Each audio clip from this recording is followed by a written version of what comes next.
While I'm on vacation this summer, I thought I'd take the opportunity to expose my listeners to some of the other podcasts I've been featured on as a guest. Please enjoy this episode of Resistance Radio, which the host Derrick Jensen has graciously agreed to let me borrow. It was originally released on Resistance Radio on February 12, 2024. Derrick has also appeared on my podcast on episode 106, Earth Day with Derrick Jensen, on Ecological Grief and Reconnecting with Our Wild Nature. I hope you enjoy our conversation.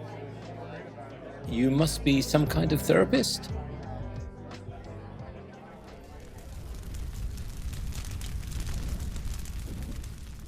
I'm Derrick Jensen. This is Resistance Radio on the Progressive Radio Network. My guest today is Stephanie Wynn. She's the host of You Must Be Some Kind of Therapist podcast. She's the associate producer of No Way Back, The Reality of Gender Affirming Care, and she's a senior fellow at Do No Harm. As a licensed marriage and family therapist in Oregon, she treats adults and couples with an emphasis on serving detransitioners and ROGD parents, which you might have to define later. She also offers consultations for those seeking to improve their understanding of gender issues or their communication skills. Follow Stephanie on X, which used to be Twitter, at some therapist. Follow No Way Back on X at 2022 affirmation, on an Instagram at Affirmation Generation. So first off, thank you for your work in the world, and thank you for being on the program. Thank you, Derrick. I'm really happy to be here. I've been following your work since I was a teenager, so this is very dear to my heart to be on the show with you. Oh, thank you so much for saying that. That's really great to hear. So let's start by talking about the film No Way Back, The Reality of Gender Affirming Care. Can you just introduce it? And so what is it? Sure. So No Way Back, The Reality of Gender Affirming Care is a documentary that I'm honored to be a part of that follows 5 detransitioners, as well as one desister, through their story of how it was that they came to believe that they were trans, starting from their childhood experiences, which included things like being bullied, being sexually assaulted, and having undiagnosed autism or being gender atypical, through their adolescence, through the moment that they were introduced to the idea, the concept that it's possible to be born in the wrong body, that you might be trans, and that what we call social affirmation as well as medical transition might be the solution to the distress that you've been feeling. So how they latched onto that narrative, the social influence, often through online and peer groups, the initial stages of euphoria that you sometimes hear about, that high that people get temporarily from all of the love bombing, as well as the mind-altering effects of the cross-sex hormones. And then the moments that it all fell apart for them, that they realized that medical and social transition did not solve their problems. In fact, it made their problems worse. It caused a whole lot of health problems. So we get into the health problems as well as the emotional regret and the impact on families. And the health problems are quite severe. We can talk about that if you like. And so we zoom out then from these tragic stories to look at how did we get here? And that's where I'm honored to be featured along several other therapists in this field, such as those affiliated with GenSpect, like Sasha Ayad, Lisa Marciano, and Stella O'Malley. We follow the work of Dr. Lisa Lippman, who is the person who coined the phrase rapid onset gender dysphoria. So earlier in my bio, you mentioned ROGD. I would say that the majority of the people I speak to in a week as both a counselor and a consultant are parents of youth who fit this profile that Lisa Lippman described in her research of youth with a rapid onset of gender dysphoria. So that's what we follow in the film, although some of our participants did transition as vulnerable adults. And then we also talk to people in relative fields like endocrinology. So Dr. William Malone.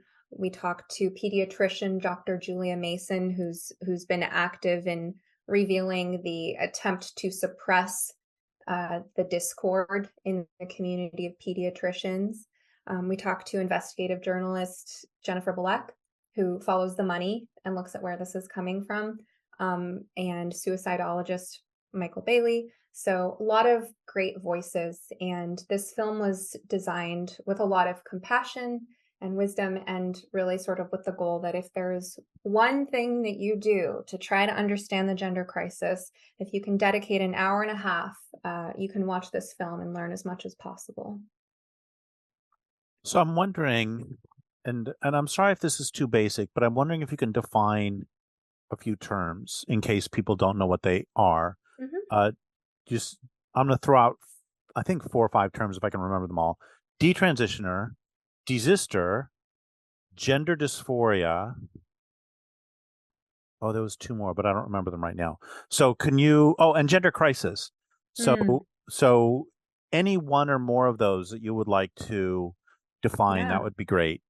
Sure. So a detransitioner, sometimes called a re-identified person, someone who re-identified with their own sex, or an ex-trans, is someone who at one point believed themselves to be trans or non-binary or some other so-called gender identity, and went through with some degree of medicalizing that identity, whether that meant that they went on puberty blockers, cross-sex hormones, or had what are euphemistically termed top surgeries, bottom surgeries, things like facial feminization surgeries as well. There's really no limit to the amount of medical so-called interventions that are for sale for these vulnerable people.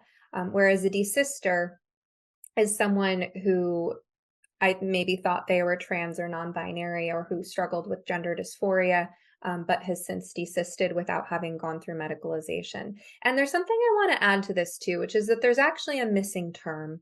And one of the terms that I sometimes use to fill in the gaps is lost in transition, or you might say a transition regretter, because the term detransitioner can be misleading. There's the implication, for one, that this is reversible. And so the term detransition has actually gotten some flack because it can be misleading if you think that transition is whatever transition means, that it's something that can be reversed. It's not. These are irreversible changes. And sometimes when someone has gone through with these procedures, they do look like the opposite sex, or like an androgynous, perhaps in between person. And maybe that was their original goal at one point. But by the time they start to feel regret and suffer medical complications, this can bring a lot of embarrassment and shame. It can worsen their gender dysphoria, which I'll also define later. And so I want to name that there's this whole other population that sometimes might be referred to as detransitioners, but it doesn't quite fit, which are people who now look like the opposite sex. Now they don't pass as their own sex, but they're tired of it. They're just over it. And they don't know where they fit in. They don't know where they belong, but they also have extensive medical and psychiatric trauma.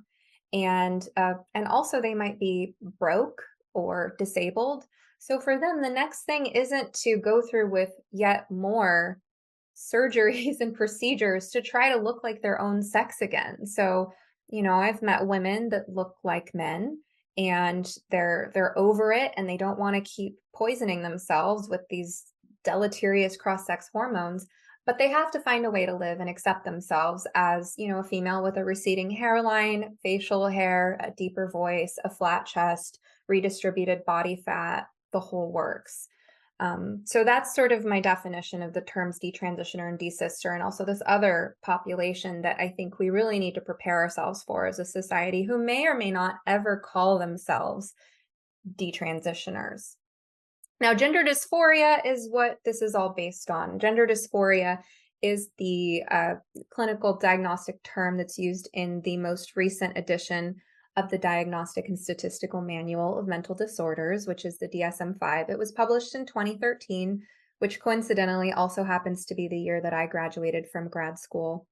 And although I don't have it right in front of me, I could grab it out of my closet if you'd like, because we could look at how gender dysphoria is defined in the DSM. And something I noticed is that the prevalence statistics from this book published 10 years ago are way, way, way lower than what we're seeing today. I mean, we're talking rates like 0.00 something percent prevalence of gender dysphoria. And what we've seen is an explosion since then. But gender dysphoria is the term used in the DSM-5. In the DSM-4, it was gender identity disorder. The DSM is a highly politicized document.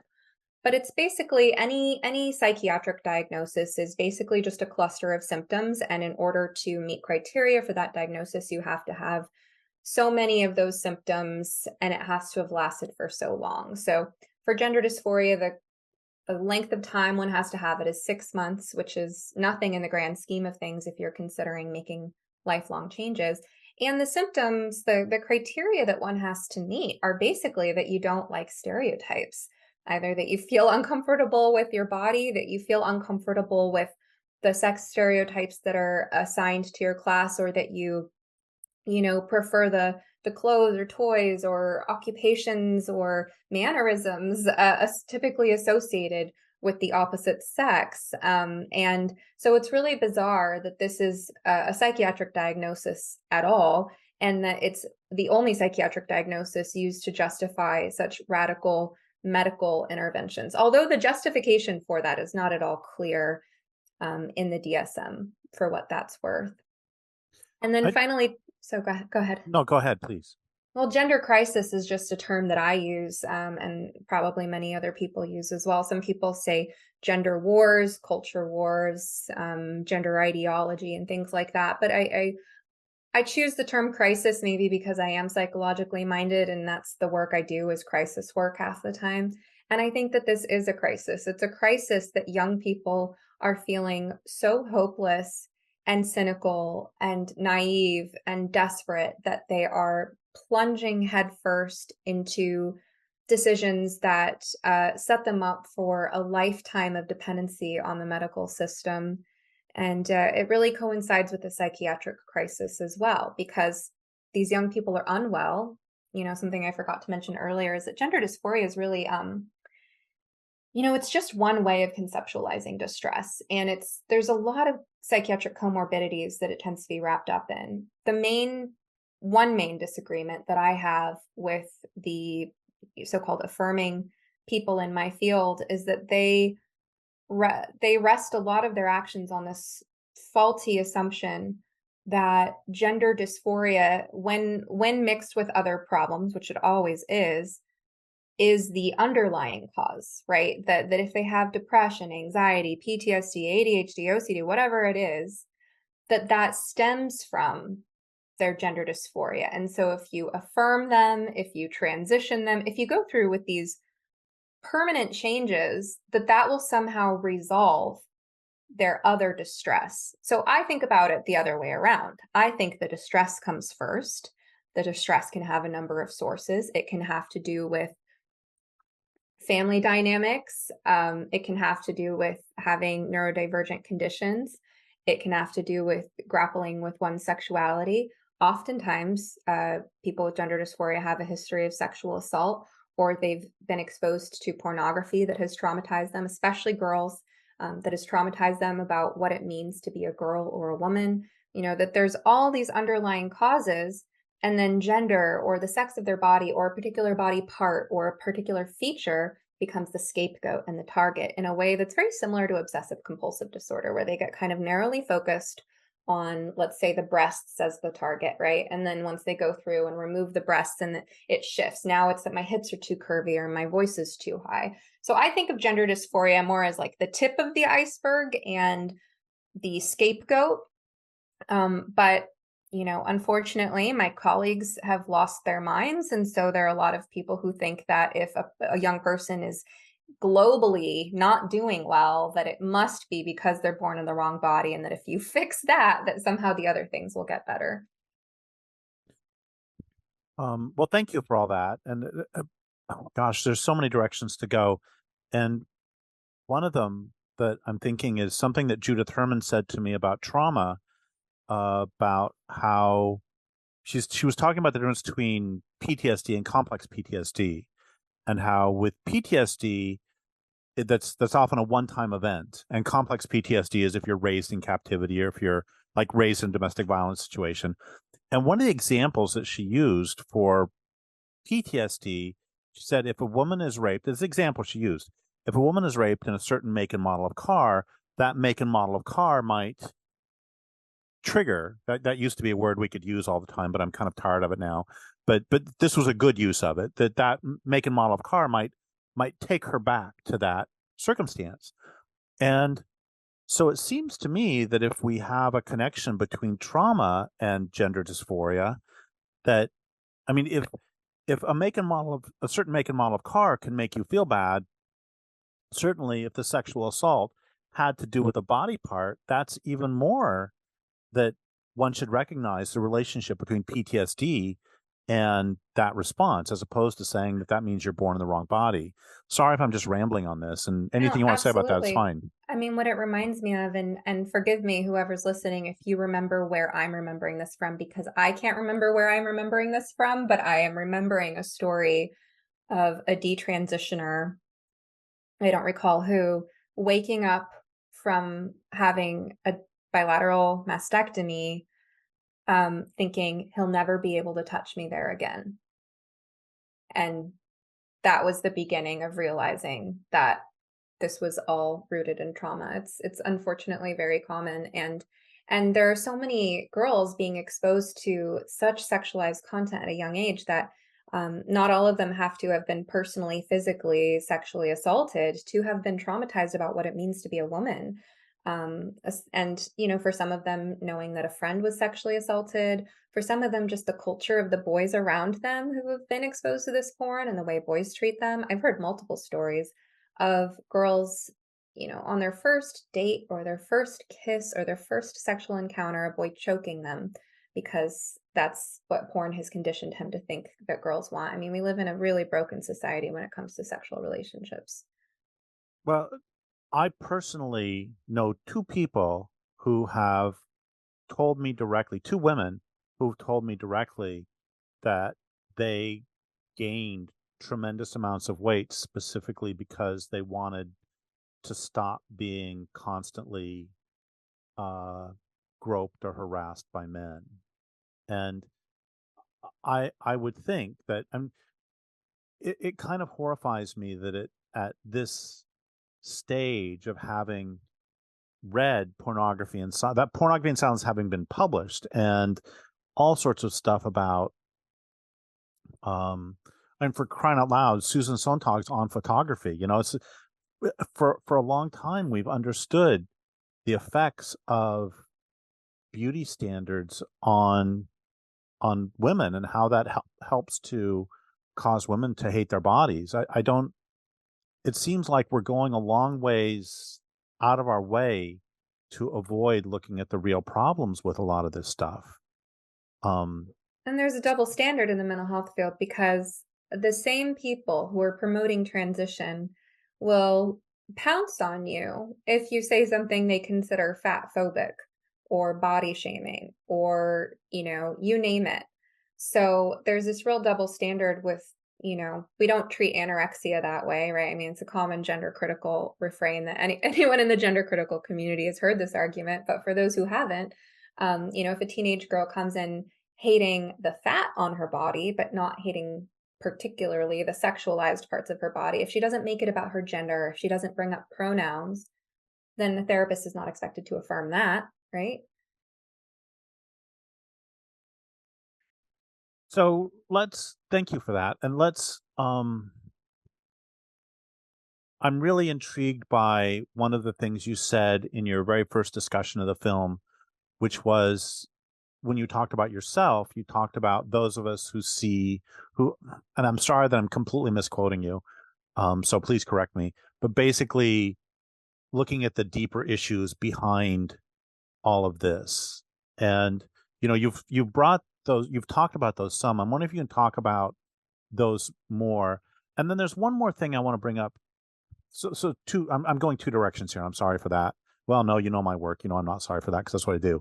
But the other one is just the thing I think about so often is you talked about how interests not normally associated with that particular sex class or that particular, so if somebody likes something that is abnormal. And I grew up in a different time. I grew up in sort of a golden age. And I love this story that when I was 21 or 22, I went to buy a used truck out of an ad in the newspaper. And the person I took with me was a friend who was a honest to goodness, big, overall wearing lesbian.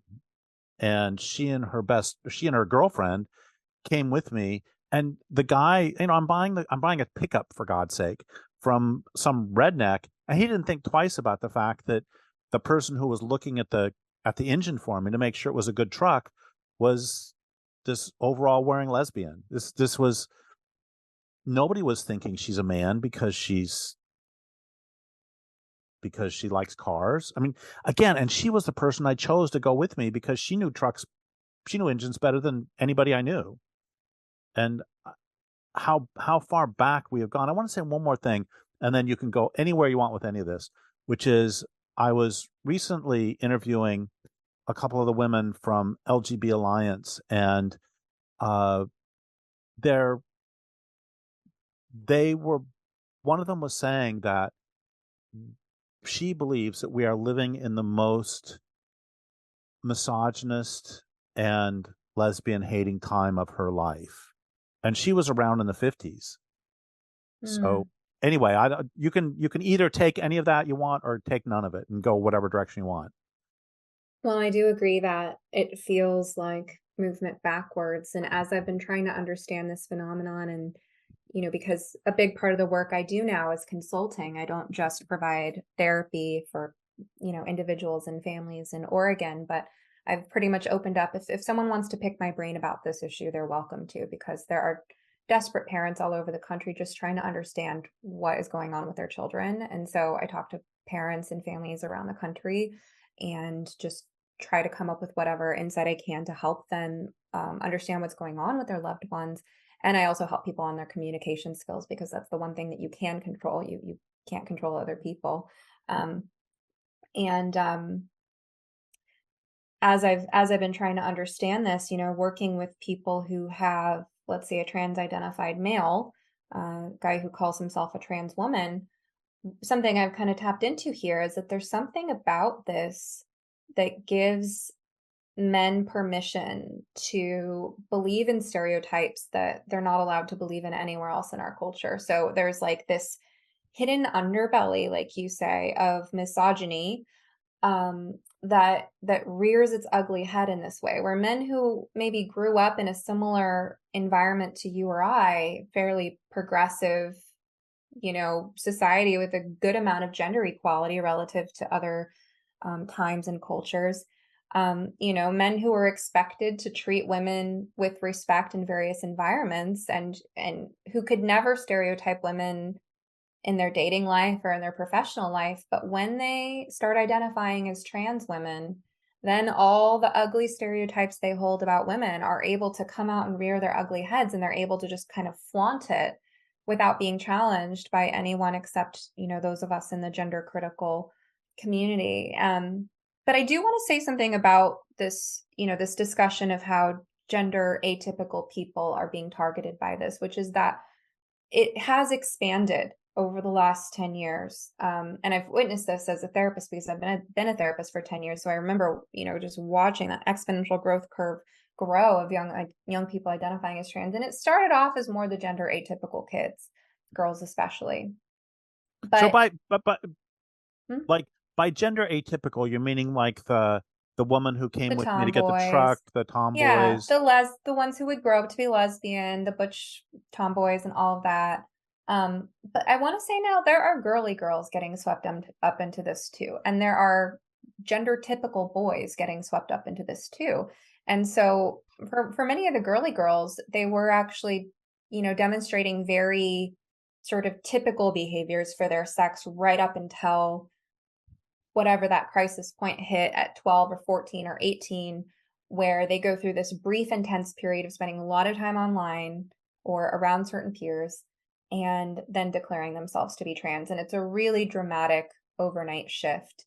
And I think for those girls, that ultimately, when they come home to themselves, they will discover they are feminine, not just female, and that this world feels like an unsafe place to be female. And so I think it does tie back to the kind of the trauma of porn exposure, sexual assault, and the sort of cynical messages that they've been sent about being a woman. And so on that note, though, you asked about the deeper issues behind that. And so I want to say that cynicism, not just about what it is to be a woman, for example, but cynicism about the future. Cynicism about, and maybe you can weigh in on this from your environmental standpoint, because that disconnection from nature plays such a big role in our loneliness and despair. And I think we don't necessarily always feel it. I think you feel it consciously. A lot of people, I think, don't feel it until they maybe have a retreat in nature, and then they realize how much better they feel, and then they come back to the city and feel isolated. But I think there's a deep cynicism and despair in our culture about whether it's disconnection from the environment, or the future of the environment, or the future of the economy, or whether there are going to be meaningful jobs for them, or whether robots are going to take their jobs, or whether we're heading into the singularity. I think there's a combination of the fact that things feel so impossible and adulthood feels so scary, combined with the fact that kids have been sheltered and coddled so they don't feel ready to embrace adulthood, and combined with the fact that there are trends in child rearing whereby kids are exposed to so much information about the world through the internet, relative to the experiences they have of building competency in their body.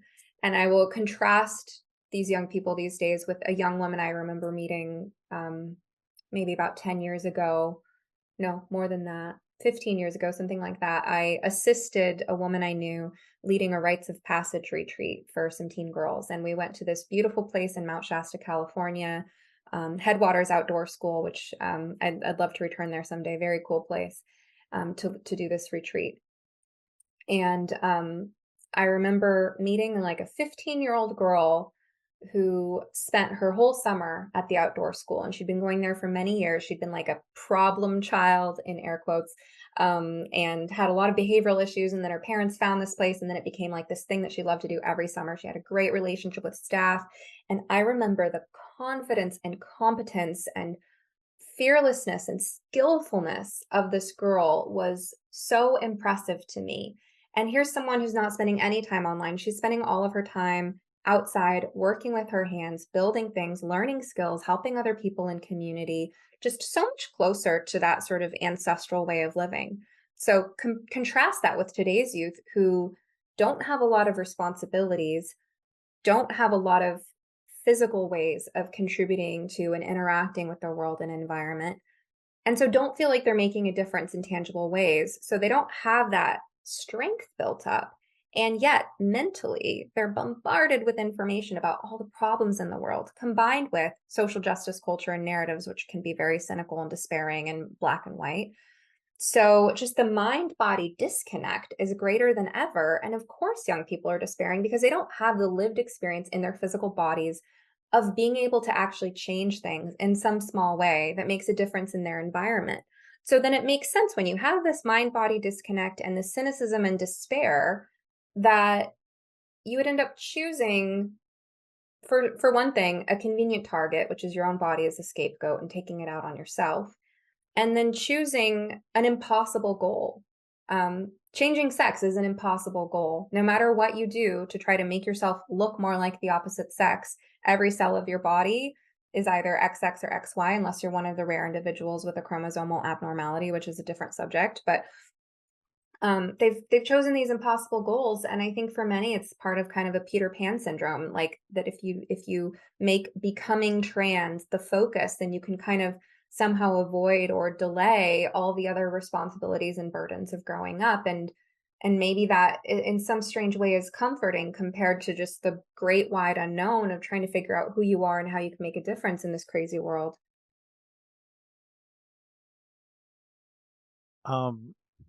That was one of my favorite 5 or 6 or 7 minute rants that anybody's ever done on one of my interviews. So thank you for that. You started off by asking me what, saying I might have something to say to this, and I had a whole list of them, and then you were pretty much ticking them off as you went. So that was great stuff. Thank you. And another thing I'm thinking about this is that, you talked about environmentally, and I think one thing I think about a lot is that the environmental movement has been, for the most part, an abysmal failure. And in terms of the world still getting killed, and we're not even slowing the rate of acceleration. It's obviously would be worse if we weren't doing anything, but we're not winning. And we have these wonderful goals like, let's do something about wealth inequality. Well, that's not going very well.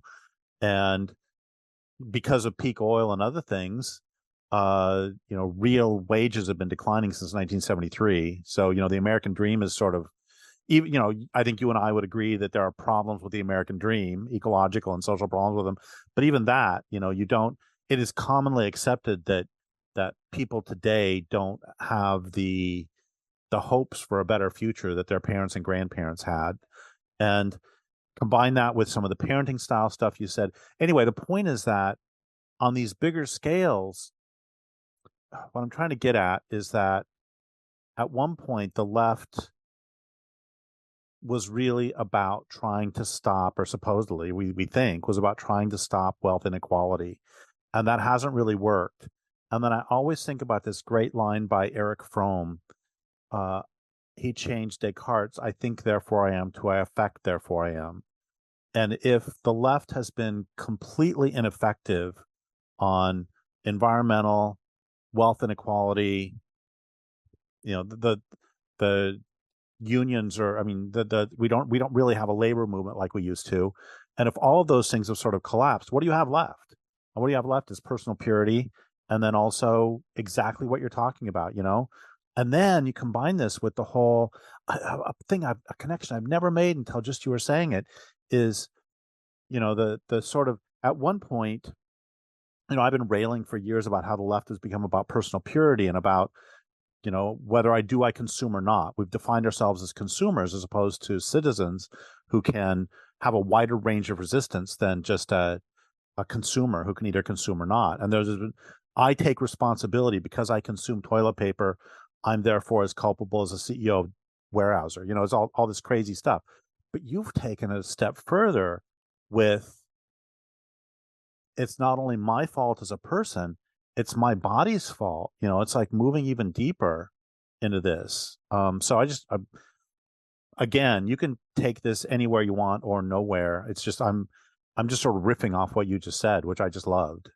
It reminds me of a few things. So one is I had the pleasure of interviewing an elder British therapist named Bob Withers, whose first experience of treating a patient with transition regret occurred when I was like 7 years old.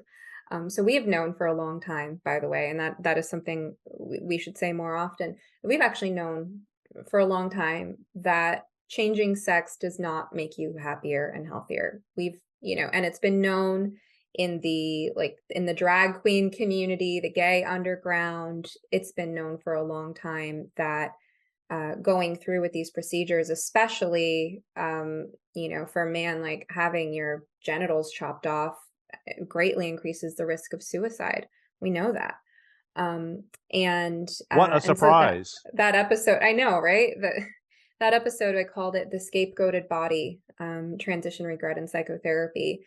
And he wrote an excellent psychoanalytic article where he used some story called "The Seventh Penis," and it was about 7 penises on a like surgeon's tray that had all been removed, and each one of them had a story, and one of them was crying out "Father." So this kind of connection to for men who do this really deep, complex relationship with their own masculinity, this fear that their masculinity is toxic and harmful. Yes, and toxic masculinity is toxic, but that doesn't. It's like doesn't you make said, all masculinity toxic, and it also doesn't make your body the scapegoat. Yeah. It makes patriarchy that goes back, 6,000, 8,000 years. That's what's toxic. It's not. Anyway, sorry. Go ahead. Well, there's one other thing that, when you quoted Erich Fromm, and I never heard this before, "I affect, therefore I am," it like really resonated in my body. And it made me think of experiences that I personally can relate to and that I've seen in other people. And the phrase that comes to mind is the sense of screaming into the void. Sort of this like painful archetypal childhood experience that some of us had who deeply felt neglected emotionally during childhood. And I think it can, well, it relates to the sense of disconnect. And so follow me as I meander to make my point here, but I'm thinking about all these young people screaming into the void of TikTok, right? So there's kind of this narcissistic, empty, like I need to see myself reflected on a screen, and this type of like self-centered relational dynamic that's playing out with young people on the internet, looking for themselves, looking for their identity, needing mirroring. And it has to be self-centered because you're not actually interacting with another person. You're interacting with a screen. If you make a TikTok video, that by definition has to be narcissistic. I'm not blaming the kids for this. It's a narcissistic technology because it's not like sitting in a room talking with 7 other people and each one waits their turn and each one responds to the other people in the room. Instead, you're not interacting with a being at all. You're interacting with a screen. Anyway, sorry, go ahead. Well, and another thing that reminds me of when you contrast the experience of making a video of yourself to the experience of sitting in a room with other people, is that up until very recently, all human communication was context dependent. Now, some was more context dependent than others. We know in sociology or anthropology, whatever field it is, we know about high context cultures and low context cultures. But still, the only communication that was devoid of context would be that which is produced through the media. So a newspaper could be read by anyone, a TV show could be read by anyone. But in any other situation where one person is communicating, I'm communicating with this person or with this group in this time and place and context. And the context determines how you speak, how you express yourself. And so what is it doing to young people to be in an online culture that is so devoid of context, where if you say something to one person, you're saying it to everyone? So an example of where this gets into trouble, I've experienced in my own life a dilemma because some of my communication is highly context dependent. So my counseling work, consulting work, when I'm doing a podcast interview, like right now, this conversation, this is context dependent because it's you and me, 2 people, right? But most of my work is that. And then there's being online. There's, I'm vocal on X. And what I say is being read by so many different people in so many different contexts, and it's devoid of facial expressions, body language, all of that. And so I want to talk about issues related to detransitioners because they need to be discussed. But the context of how I would want to talk to a detransitioner about their experiences, very different from the context of talking to other people like colleagues about the experiences of detransitioners, right? So with detransitioners, I want to be sensitive and trauma informed and compassionate. And if I'm reflecting anything, I hope that it's giving them some kind of sense of hope and resilience. If I'm talking to my colleagues, especially colleagues who still need to be woken up on this issue, I'm going to be driving home the point of how miserable and anguished and troubled detransitioners are, because I'm trying to get a point through of look at what we've done, look at what we need to take responsibility for. We need to fix this. This is our fault. But the message that I would send to my colleagues, if a detransitioner reads that message on the social media, they're going to feel personally offended because that's not the message that they need. This is just one example that I experience as someone who's like relatively skilled in the communication department and does it for a living. So if you just think about that as one little situation, then take the fact that we've raised an entire generation in a low context online culture. They're not learning how to code switch. They're not learning how to respond to social cues. There's a great rise in the number of autism diagnoses, and we could speculate how much that has to do with endocrine disrupting chemicals in the environment, which, by the way, is a common cause. There are certain chemicals, I'm sure you know more about this than me. There are certain chemicals that can be implicated both in autism and in endocrine disorders. So, things like PCOS in females, low testosterone, low sperm count in males. And so I would speculate that that environmental factor plays a role in the ROGD craze. We know that people with autism are overrepresented in those with gender dysphoria and those trans identifying. How did I get here? That was a long loop.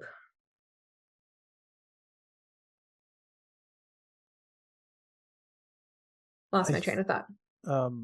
No, it's a great train, no matter where it's going, and it's okay anyway because we've got like 10 minutes left, and there are a couple more topics I want to hit. That went fast.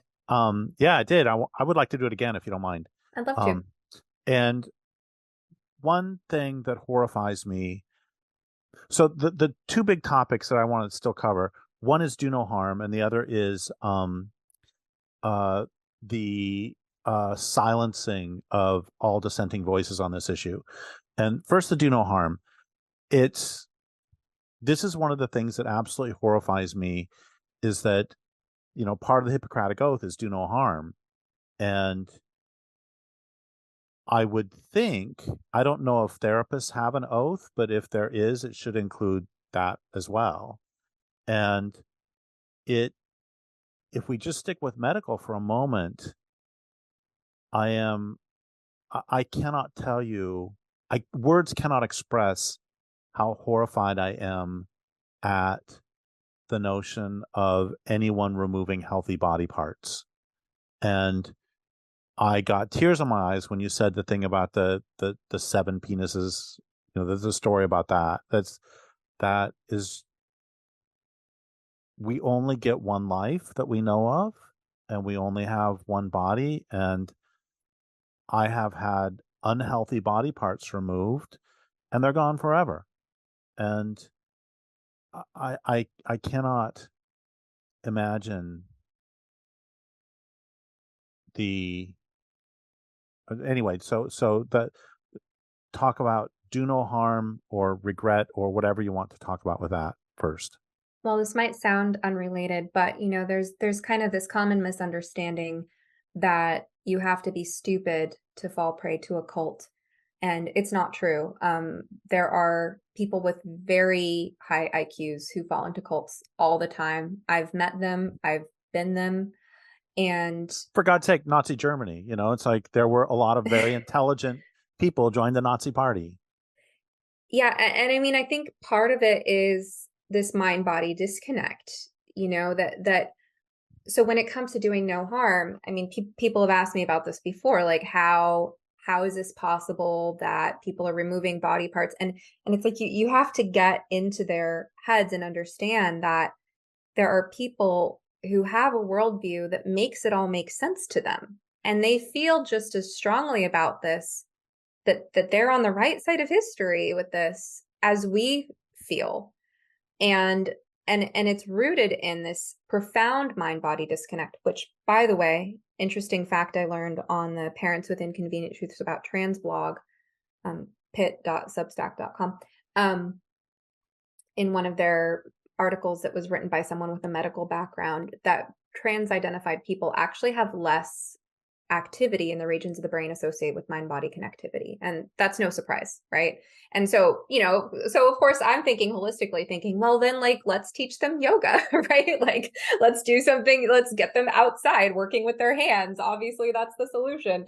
But there's such a profound mind-body disconnect, and it's occurring in very intellectual members of the medical and psychiatric communities, that says that the least harmful, most helpful way to treat these people is to indeed privilege this notion of identity, which is entirely an intellectual concept, and unfalsifiable, to privilege that above the health of the body. I mean, it just points to a profound mind-body disconnect, and to the fact that if you spend enough time in your head, you can end up in some really crazy places, and you can make anything make sense. And that's actually part of why I think that cults are appealing to high IQ people. with my own experience of being a high IQ person who has believed some incredibly stupid things in the past, is that when you have an active mind, it likes to chew on things like a rodent. You know, a rodent's teeth are always growing, just like our nails are always growing. And if you don't give a rodent enough to chew on, its teeth will grow too big. So I think that our minds can be like that. And there are some very smart, but very anxious, neurotic people who need some interesting idea to chew on. And they will chew on this, queer theory until the cows come home, and they will end up believing things that are insane. Well, Judith Butler writes about how we need to revisit the prohibition on parent-child incest.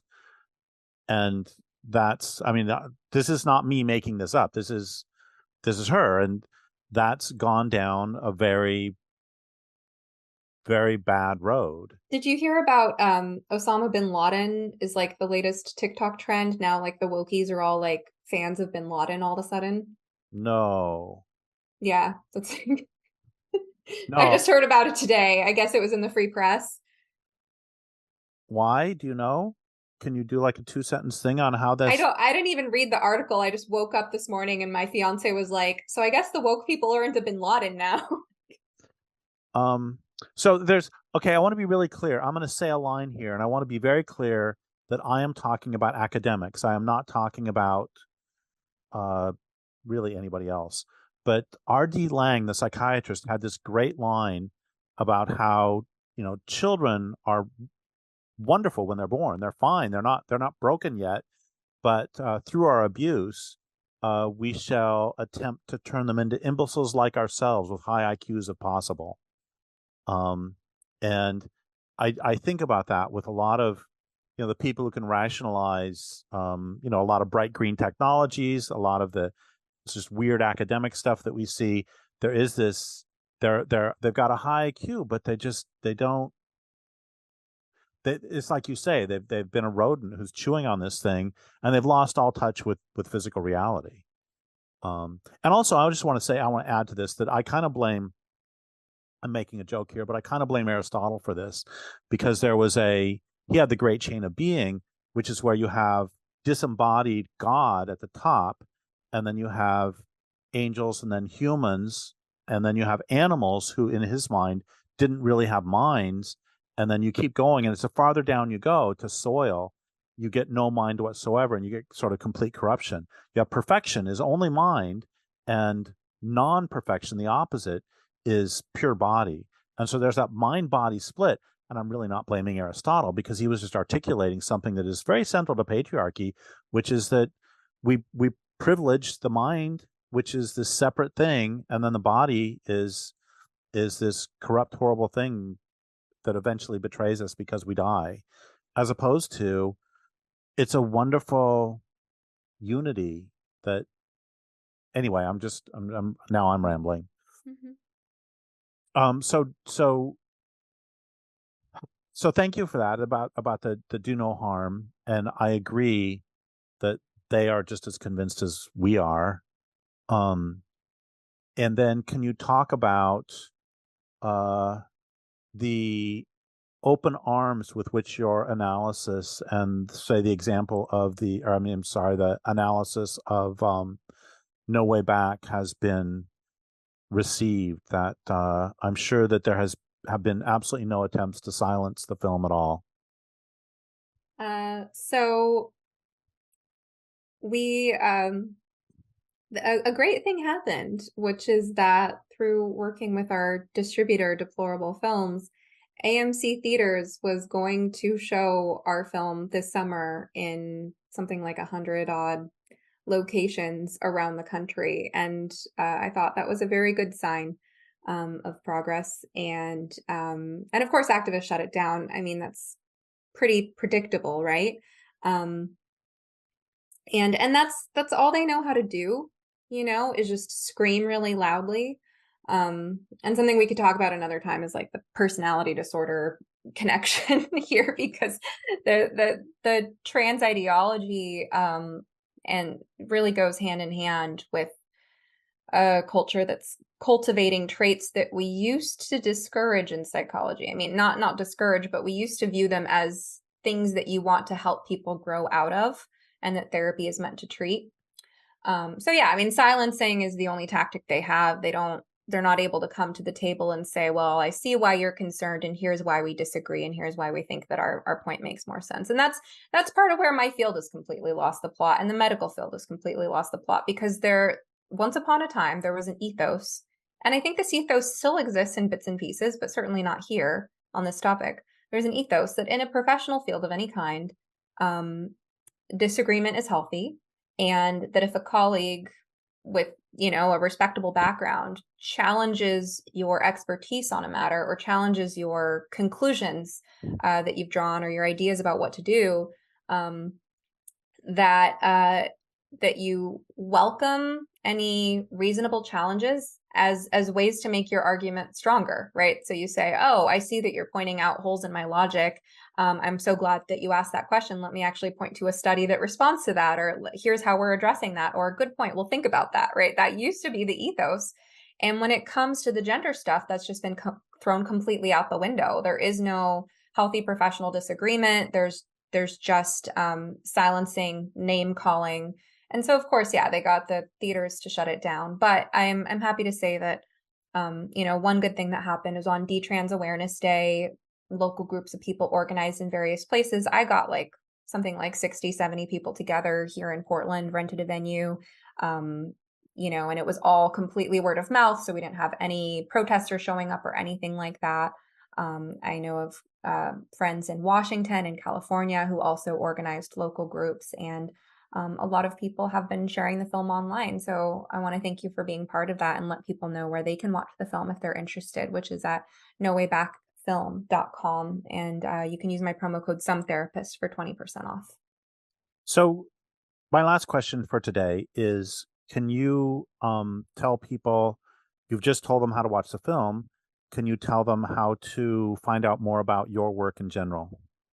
Sure.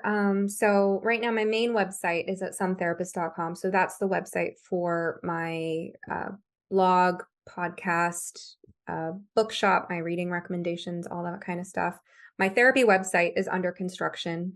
So that's at realtalktherapypdx.com, but you won't find anything there right now. I also have a link, I believe I sent you, that's sort of like, if you go to my X profile and you click one of those, it's like a BioSites collection of links, and you can schedule a consultation there if people are interested in. I have just an easy way to get on my calendar if you think that you might be interested in, working with me on a consulting or counseling basis. But sometherapist.com or at sometherapist on X. I have an Instagram, but I realized a while ago that it brought me no joy to create content for that, so I just stopped. And then my podcast, You Must Be Some Kind of Therapist, is everywhere podcasts are found, including YouTube. So, what was I going to ask? Oh, I know. This isn't a good thing to end on, but I think what I would like to do, if you would like to do it, is to interview you again specifically about parents. Yeah. And about the parents who have raised concerns, and absolutely, and just do a talk, 45 minutes just on that. Of course. Happy to.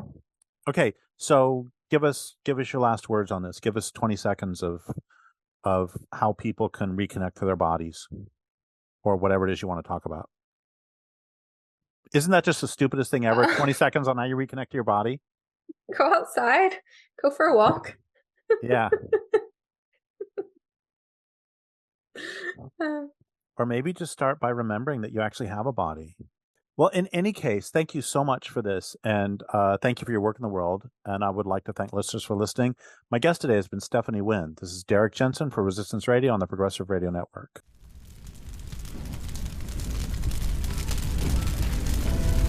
Thank you for listening to You Must Be Some Kind of Therapist.